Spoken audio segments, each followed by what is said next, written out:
reading an article. This is about New York City. And apparently the fast food workers are going on strike. They're authorizing their third strike. And I'm reading some of the quotes now from, this is from one particular employee who was quoted in the news who's going on strike. Here's what he says, quote, "They're not going to give us what we want, and we're going to stay in poverty. We're going to keep on suffering. I know you're tired of suffering. I don't want to see the next generation suffering and suffering. I don't want my kids suffering. I want to make sure that they have a better future than I did." So in other words, they're going on strike because they want higher wages to work in a fast food restaurant. So here you have a guy, maybe he is a fry cook in McDonald's, and he's going on strike because he wants his son to be able to cook French fries at McDonald's too when he grows up. But he just wants to make sure that he's paid a higher wage to cook French fries than what he is being paid. I mean, talk about lowering the bar. Is this our aspirations for our kids, that they can earn more money cooking French fries than their parents? You know, these restaurant jobs, a guy with kids should not be working in a fast food restaurant. Now, whose fault is it that a grown man with kids is working, in a fast food restaurant? You know who should be working in that restaurant? His kids. These are jobs for high school kids to do after school.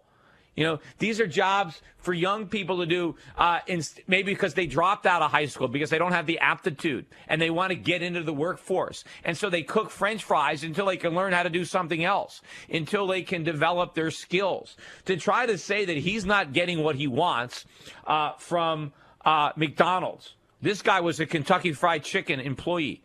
That Kentucky Fried Chicken doesn't owe him a living. He doesn't owe him a wage that can support a family if all he can do is fry the chicken. If that's all the skills that you have, don't expect to raise a family. Now, what Kentucky Fried Chicken can give you is an entry-level position that you can build on, that you can gain some experience, gain some knowledge, and work your way up, climb up the job ladder. Don't say that you're going to sit there at an entry-level job and then go on strike because you're making such a small amount of money. Whose fault is that? It's not KFC's fault. You can't do anything that has more value. That's why you're trapped in a low-wage job.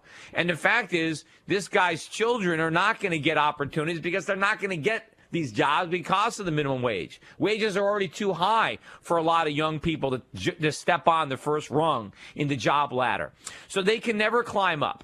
But this is ridiculous. Let them, they're going to go on strike. They're going to go on strike for what?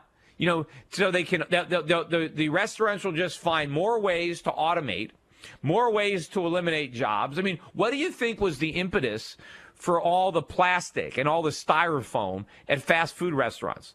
Because they didn't want to hire dishwashers. It was too expensive because of the minimum wage, so they just have stuff that you can throw away. I mean, the free market is always going to try to figure out how to get rid of labor, how to substitute capital for labor as government policies irrationally drives up the cost of labor and causes people to make mistakes. Pretty soon all these fast food restaurants will just be all self-serve. You'll just go in there, you'll tell a computer what you want, a robot will make the sandwich, it'll drop down, you'll swipe your card, and that'll be it. There'll be nobody in. There'll be no workers. They'll price themselves out of a job completely, and it'll all be like an automat, right? That's what's the end result of constantly driving the cost of labor above the productivity of labor. Businesses try to figure out how to avoid using labor.